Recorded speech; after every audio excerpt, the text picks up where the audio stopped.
अच्छा जी,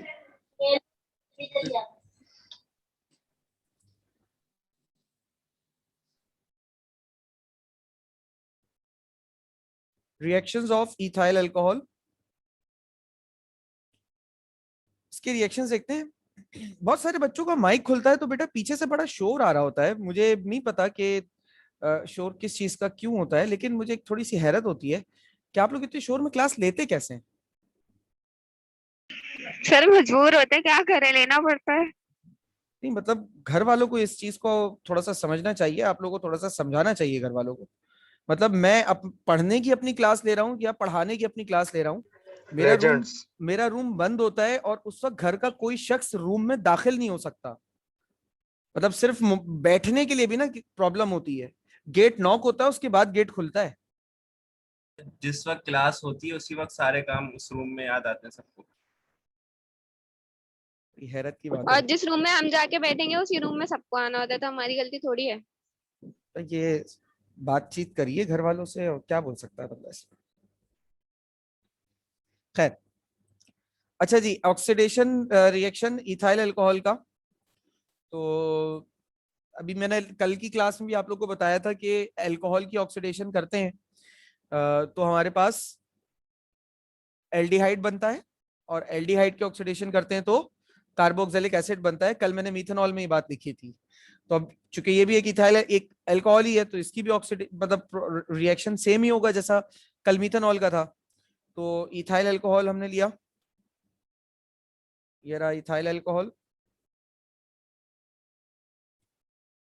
और इसकी जब हम ऑक्सीडेशन करेंगे, अच्छा ऑक्सीडेशन हो रही है इसकी, ऑक्सीडाइजिंग एजेंट हमने यहाँ पे रखा हुआ है K2Cr2O7। और ये आपको पता है कि सल्फ्यूरिक एसिड के बगैर तो इसका कोई गुजारा ही नहीं है।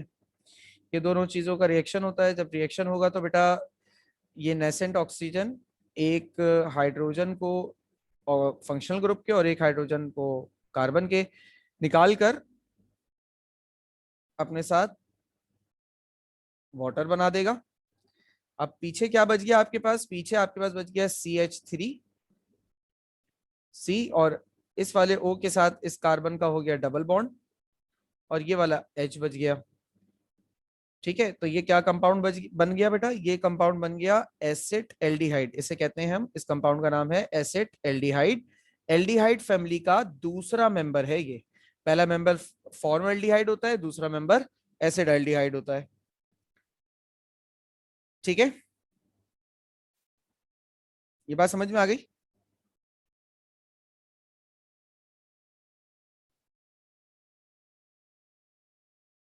क्लियर है बेटा ये वाली बात? Yes sir. जी सर।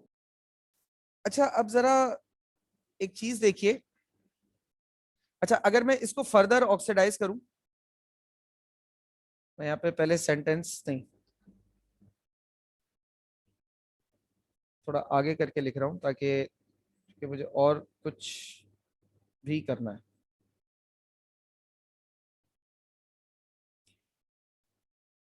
ये मेरे पास क्या है? ये एक, अगर आप गौर करो ना बेटा, तो ये एक प्राइमरी अल्कोहल है। ठीक है, क्योंकि फंक्शनल ग्रुप जो है वो प्राइमरी कार्बन से लगा हुआ है। प्राइमरी कार्बन का फैसला कैसे करते हैं कि अगर अल्फा कार्बन सिर्फ एक कार्बन या किसी भी कार्बन से ना जुड़ा हो तो वह प्राइमरी होता है, और दो कार्बन से जुड़ा हो तो सेकेंडरी होता है, तीन कार्बन से जुड़ा हो तो वो टर्चरी होता है। ठीक है ना? तो ये प्राइमरी अल्कोहल है। फर्दर ऑक्सीडेशन ऑफ एसिटाल्डिहाइड, जब हम फर्दर ऑक्सीडेशन करेंगे एसिटाल्डिहाइड की, विल गिव, तो हमें क्या मिल जाएगा? हमें कार्बोक्सिलिक एसिड मिल जाएगा।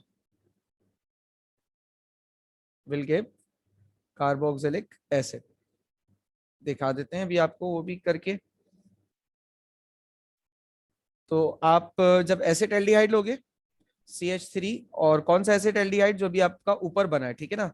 अब एसिटाल्डिहाइड की जब आप फर्दर ऑक्सीडेशन कराओगे तो CH3C double bond with O।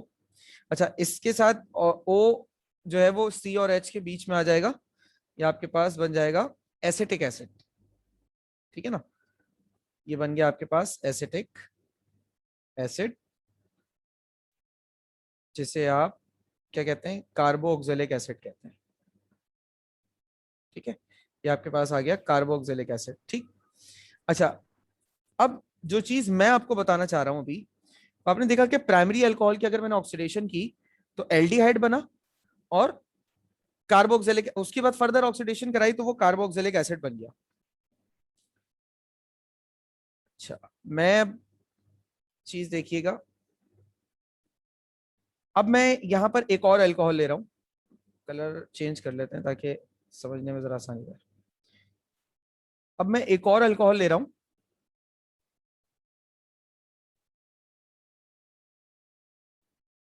ये कौन सा अल्कोहल है बेटा? सेकेंडरी। ये एक सेकेंडरी अल्कोहल है, ठीक है। अब मैं अगर इसकी भी ऑक्सीडेशन कराता हूं, अच्छा, ऑक्सीडेशन का स्टेप सेम रहेगा, सल्फ्यूरिक एसिड, तो व्हाट विल आई गेट, ये ऑक्सीजन इस H के साथ, इन दोनों H के साथ मिलकर क्या बना देगा, वाटर, ठीक है। अच्छा, इसके निकलने के, इन दोनों H के निकलने के बाद पीछे क्या बच जाता है, इस ऑक्सीजन के साथ ये कार्बन डबल बॉन्ड कर लेगा क्योंकि इसका भी एक बॉन्ड की कमी हुई है, बाकी दो CH3 आ गए। अच्छा, अब ये कौन सी फैमिली है सर? इस कंपाउंड को कहते हैं बेटा एसीटोन, ठीक है, और ये कंपाउंड कीटोन फैमिली का है। अच्छा सर, इसकी फर्दर ऑक्सीडेशन कराएंगे तो क्या बनेगा, जैसे एल्डिहाइड की फर्दर ऑक्सीडेशन करा रहे हैं तो सर हमारे पास वो बनता है कार्बोक्सिलिक एसिड। अगर हम कीटोन की फर्दर ऑक्सीडेशन कराएंगे तो क्या होगा बेटा, इसकी फर्दर ऑक्सीडेशन नहीं होगी, क्योंकि फर्दर ऑक्सीडेशन एल्डिहाइड में इसलिए होती थी क्योंकि वहां H था, यहां H नहीं है, खत्म हो गया H, इस अल्फा कार्बन का H नहीं है। मतलब क्या समझाना चाह रहा हूं, अभी देखो, अभी एक और तीसरी एग्जांपल भी देता हूं।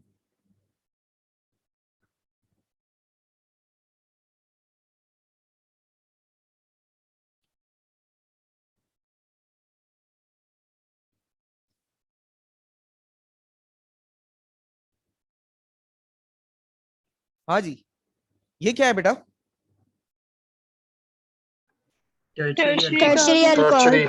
वेरी गुड, ये एक टर्शरी अल्कोहल है, और अगर हम टर्शरी अल्कोहल की ऑक्सीडेशन कराते हैं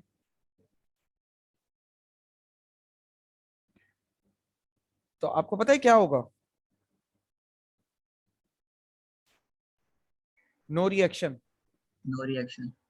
ठीक है, क्यों नहीं, क्यों नहीं होगा कोई रिएक्शन? ये सर हाइड्रोजन नहीं है वहां पे। ड्यू टू एब्सेंस ऑफ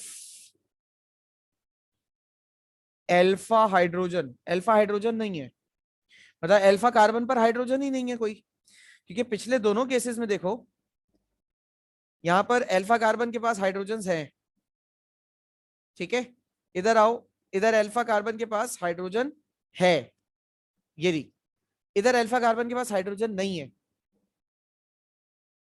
सही है, इस वजह से ऑक्सीडेशन इसकी नहीं होगी। अच्छा, अब कोई अगर ये आपसे पूछे ना कि कीटोन की फर्दर ऑक्सीडेशन क्यों नहीं हो सकती, तो सिंपल सा जवाब है क्योंकि इसमें अल्फा कार्बन पर हाइड्रोजन नहीं है। देखो, यहां पर फर्दर ऑक्सीडेशन एसिटाल्डिहाइड बना था ना, तो फर्दर ऑक्सीडेशन हुई थी क्योंकि एक H भी अवेलेबल था, ठीक है, एक H अवेलेबल था, उसकी ऑक्सीडेशन हो गई, लेकिन यहां पर H अवेलेबल नहीं है कोई, इसलिए इसकी ऑक्सीडेशन नहीं हो रही। तो अब अगर आप इसको अपने पास पॉइंट्स में लिखना चाहो तो आप कैसे लिखोगे कि प्राइमरी अल्कोहल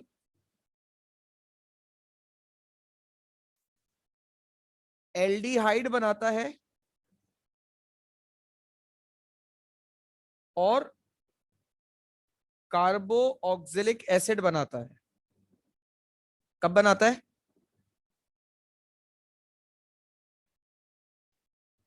जब ऑक्सीडेशन होती है, ठीक है, सेकेंडरी अल्कोहल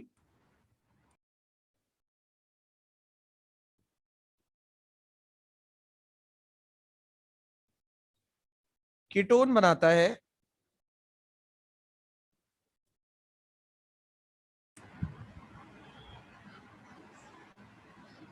जब ऑक्सीडेशन होती है।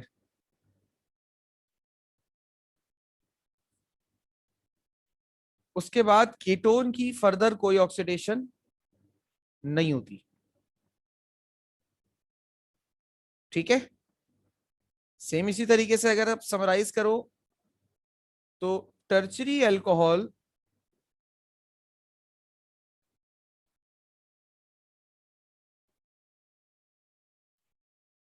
No oxidation.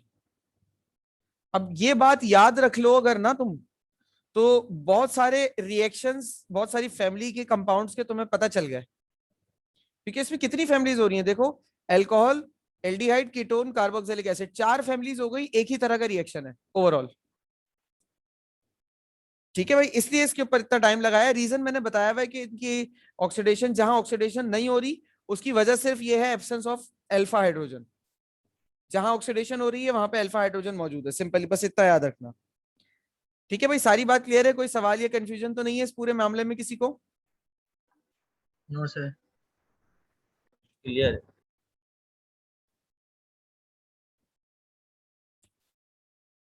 अच्छा जी, आगे चलें। दूसरा देखिए, रिएक्शन विद सोडियम। ये इक्वेशन आप लोगों को मैंने पढ़ाई है। कोई बता सकता है कहां पढ़ाई है? चैप्टर 7। नहीं, इतना जल्दी ना करो। Wurtz reaction. इक्वेशन लिख देता हूं, फिर देख के बताओ।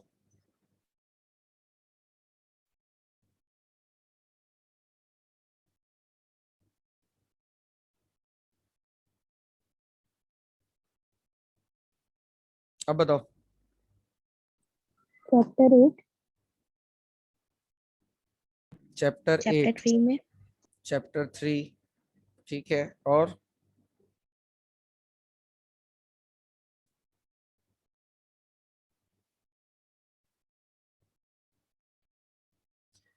ये मैंने आप लोगों को इक्वेशन चैप्टर नंबर 2 में बताई थी। अच्छा, किसी ने अगर 3 का जवाब दिया तो वो भी गलत नहीं होगा, लेकिन इतना सोचने वाली बात नहीं थी बेटा इसमें। थोड़ा सा हैरत की बात है कि अगर आप लोग जवाब नहीं दे पा रहे। उसकी वजह ये कि बेटा सिंपल सी बात है, इस इक्वेशन में अगर गौर करो तो रिएक्टेंट इस्तेमाल हो रहा है सोडियम और अल्कोहल, प्रोडक्ट बन रहा है सोडियम एसीटेट और हाइड्रोजन। तो ये 4 चीजें जहां पर आपने पढ़ी होंगी वहीं पर ही इस इक्वेशन का इस्तेमाल हुआ होगा ना। सिंपल सी बात है। अल्कोहल अभी पढ़ रहे हो, हटा दो इसे। सोडियम चैप्टर 3 में पढ़ा होगा क्योंकि एस ब्लॉक एलिमेंट था ना। और हाइड्रोजन चैप्टर 2 में पढ़ा होगा। सोडियम एसीटेट नाम का, सोडियम ईथ ऑक्साइड नाम का कोई सॉल्ट आपने कोर्स में पढ़ा तो है, लेकिन वैसे कोई डिटेल्ड स्टडी नहीं की है इसकी कोई। तो 2 ऑप्शंस बच गए, चैप्टर 2 और चैप्टर 3। मतलब अभी तक आप लोग इक्वेशंस तक पहचानने में नाकाम हैं कि कौन से चैप्टर की इक्वेशन ये हो सकती है,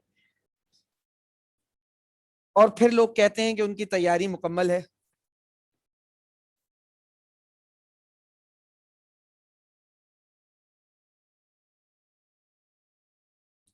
आगे देखते हैं।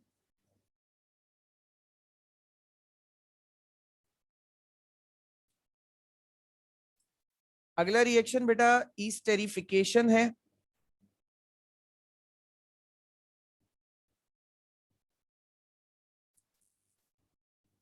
और जैसा कि मीथेनॉल में भी आपको ईस्टेरिफिकेशन का रिएक्शन कराया था, तो सेम उसी तरीके से यहाँ पर भी ईस्टेरिफिकेशन का रिएक्शन होगा। बस फर्क ये होगा कि वहां पे मीथेनॉल था, यहाँ इथेनॉल होगा। और ये रिएक्शन आप लोगों ने फर्स्ट ईयर चैप्टर 6 के न्यूमेरिकल्स में कर लिया होगा। मैं इसके ऊपर इतना जा नहीं रहा क्योंकि आगे प्रिपरेशन ऑफ ईस्टर में भी ये रिएक्शन आएगा। तो ये हो गया आपके पास CH3COO C2H5 और वाटर रिलीज हो जाता है।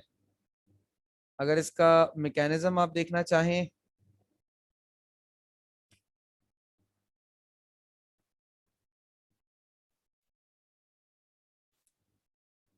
तो CH3COO प्लस HOC2H5। अब होता यह है कि अल्कोहल में से OH और एसिड में से H निकलता है,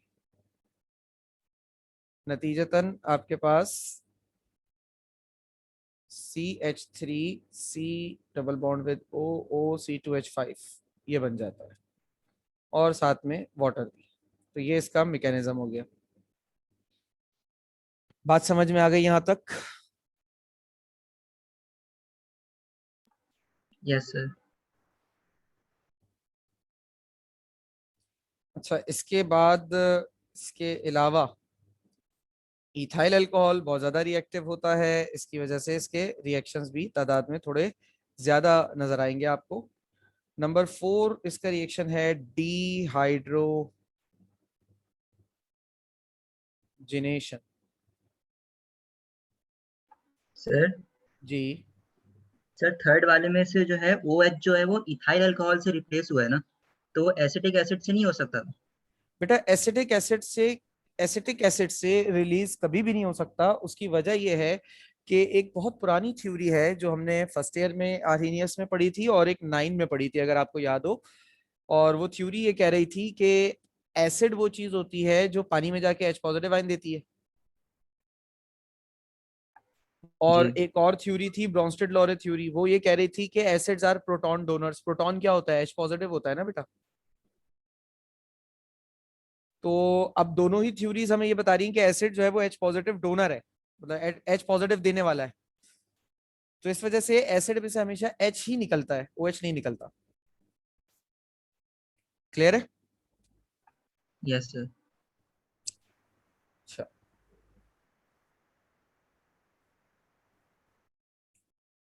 डिहाइड्रोजनेशन। अच्छा, what does dehydrogenation means? Hydrogen का निकल जाना। Removal of hydrogen. Removal of hydrogen. क्या बात है, इतना तो पता है, चलो गुड। तो OH, H, H, H, H और H।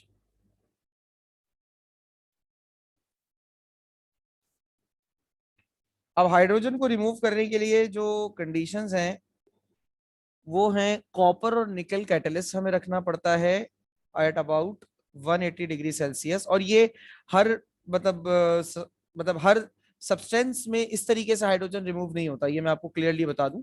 हर सब्सटेंस के लिए कुछ अलग अलग मंतक है, तो इसमें इस तरीके से हो जाता है।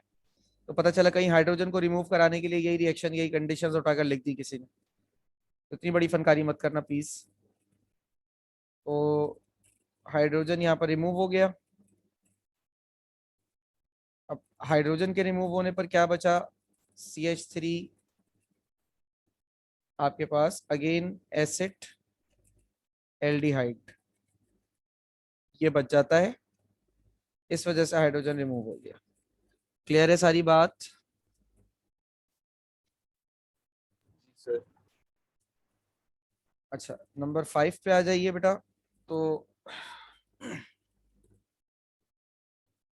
नंबर 5 है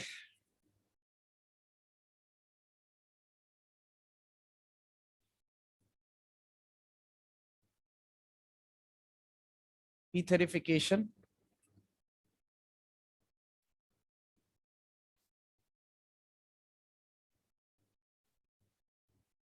अच्छा, इथेरिफिकेशन में C2H5OH और HOC2H5OH, मतलब दो एल्कोहल्स जो है वो आपस में रिएक्ट करते हैं तो ईथर फॉर्म होता है आपके पास। अच्छा, ये कैसे होता है? सल्फ्यूरिक एसिड की प्रेजेंस में एट 140 डिग्री सेल्सियस। तो होता ये है कि इसमें से वाटर रिमूवल होता है और अल्टीमेटली आपके पास C2H5 OC2H5 बन जाता है। देखो एक मॉलिक्यूल OH रिलीज करता है और दूसरा मॉलिक्यूल यहाँ पर H रिलीज करता है, नतीजतन ये आपके पास ये वाटर फॉर्म होता है। ठीक है, अब इसका मैकेनिज्म मैं समझाता हूं तो शायद आपको थोड़ा सा क्लियर हो जाए।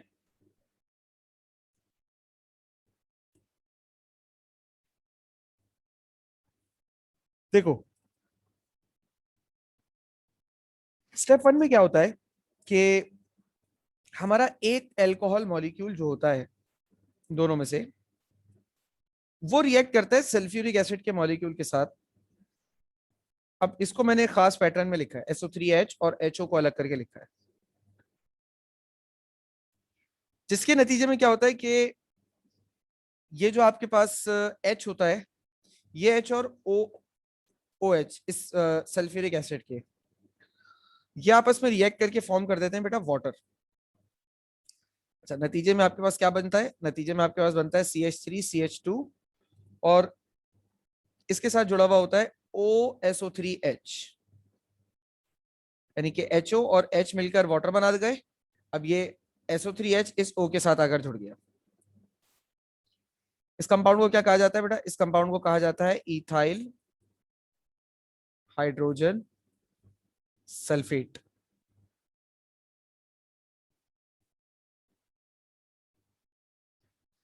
अब स्टेप 2 में, चूंकि ये जो कंपाउंड इथाइल हाइड्रोजन सल्फेट आप देख रहे हो, ये इथाइल हाइड्रोजन सल्फेट कंपाउंड इतना ज्यादा स्टेबल नहीं होता। OSO3H ये वक्ती तौर पर तो इसके साथ जुड़ गया, लेकिन जैसे ही इसे वहां किसी दूसरे मॉलिक्यूल का OH का आसरा नजर आता है ना, यानी कि एक और अल्कोहल मॉलिक्यूल है, अब इस SO3H को अपना OH तो गवा चुके हैं, लेकिन दूसरों को OH पे नजर है, तो ये दूसरे का OH छीनकर, आपको पता है चूंकि ये कैटेलाइज कर रहा था रिएक्शन को, तो ये वापस रिवर्ट हो जाएगा उसी शक्ल में जिस शक्ल में ये डाला गया था, यानी H2SO4। अब पीछे आपके पास क्या हो जाता है? पीछे आपके पास ये बचता है C2H5 और इसने O से बॉन्ड बनाया हुआ था, जो कि O बेचारा अनस्टेबल हो चुका होता है क्योंकि SO3H जो है ना वो उसको धोखा देके भाग गया। एट द सेम टाइम इस C2H5 के साथ भी धोखा हुआ होता है, OH इसको धोखा देके भागा हुआ होता है, तो नतीजतन दोनों आपस में ही बॉन्ड्स बनाकर खुद को स्टेबलाइज कर लेते हैं। Is that clear? Yes sir. Yes sir. Sir एक सवाल था। जी बेटा पूछिए। सर हाइड्रोजन सल्फ्यूरिक एसिड जो है वो एसिड है ना, जी। तो आपने अभी कहा था एसिड जो होते हैं वो प्रोटॉन डोनर होते हैं, मगर यहाँ OH डोनेट कर रहा है ये तो पहले OH स्टेप में। OH डोनेट नहीं कर रहा बेटा, वो डिकम्पोज कर रहा है, वो मॉलिक्यूल डिकम्पोज हो गया। देखो डोनेशन जो होती है ना वो असल में यहाँ पर अ, एक होता है।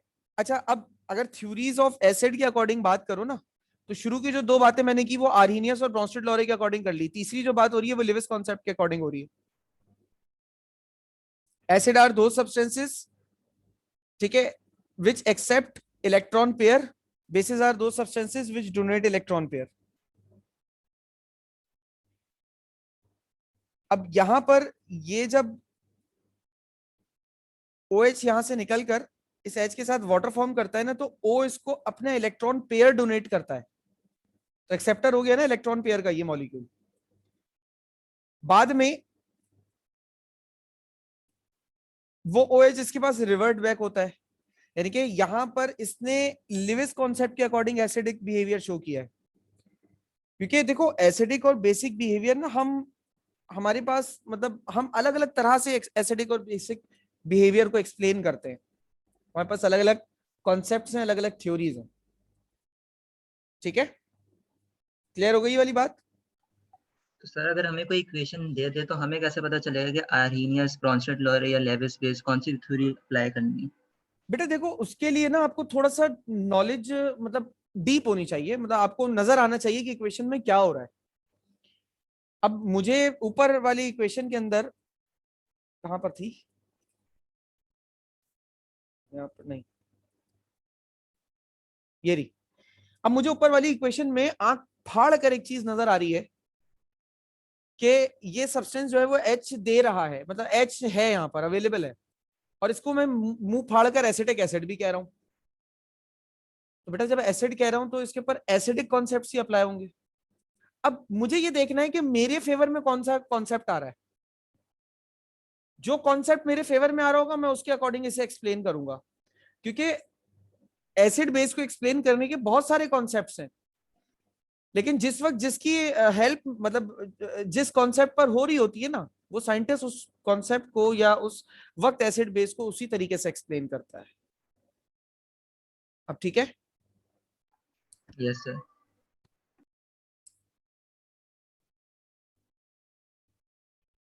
जी एडमिन खुला हुआ है बुशरा।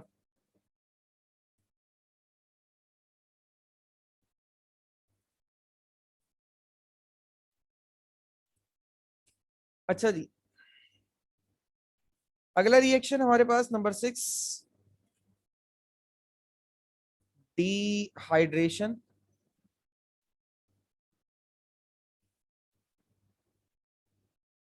और डिहाइड्रेशन का मतलब आपको पता ही है कि इसमें वाटर का रिमूवल होगा। तो CH3 CH2OH, ये काम कौन करवाता है बेटा? ये काम सल्फ्यूरिक एसिड कराता है। ये अल्फा कार्बन, ये बीटा कार्बन, अल्फा में से OH निकलेगा, बीटा में से H निकलेगा, नतीजतन ईथीन बनेगा। चैप्टर नंबर 7 में ये इक्वेशन आई थी। अच्छा, अब आप लोग देखोगे तो बहुत सारी इक्वेशंस आपको रिपीटेटिव लगेंगी, ऐसा लगेगा कि आप पहले पढ़ चुके हो, अब ये नए दोबारा आपके सामने आया है। तो ऐसा ही है, इक्वेशंस यकीनी तौर पे तादाद में ज्यादा है, लेकिन एक बार अगर तरीके से वो एक चीज याद हो जाती है ना, तो वो फिर बहुत सारी चीजें इसमें रिपीटेटिव भी हैं। आगे चल रहा हूं। अगला रिएक्शन रिएक्शन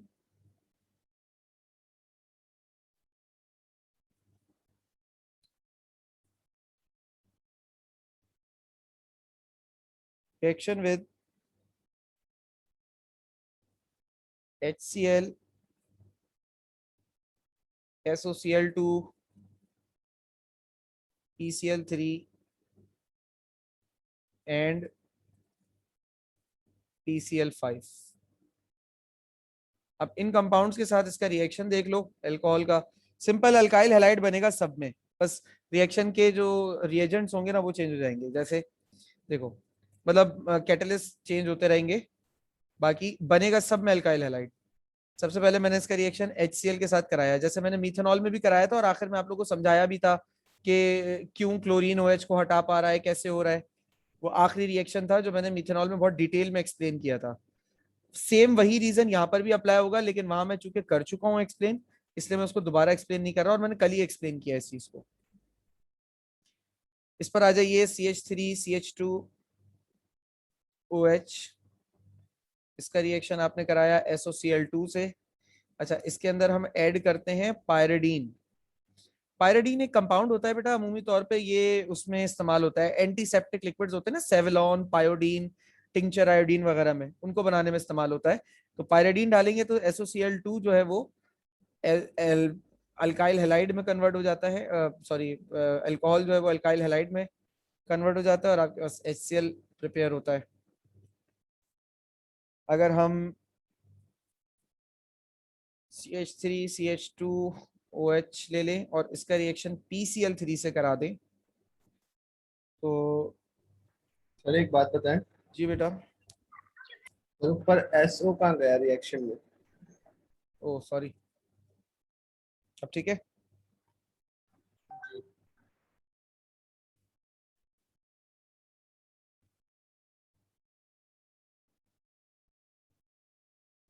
ठीक है भाई, H3PO3 बन गया। और लास्ट जो रिएक्शन है but not least, CH3 CH2OH, इसका रिएक्शन हमने कराया PCl5 के साथ। अच्छा, ये रिएक्शन भी हीट की सूरत में होता है, और यहाँ पे आपके पास पहले स्टेप में, मतलब जब अल्काइल हैलाइड बन जाता है तो आपके पास HCl फॉर्म होता है, और POCl3 नाम का एक कंपाउंड फॉर्म होता है, जिसको हम बाद में फर्दर इस कंपाउंड को हीट करके इसमें से नेसेंट ऑक्सीजन अलग कर सकते हैं और PCl3 बनाकर मजीद अल्काइल हैलाइड बना सकते हैं। तो ये हमारे ऊपर होता है, इसमें और किसी का हाथ नहीं है।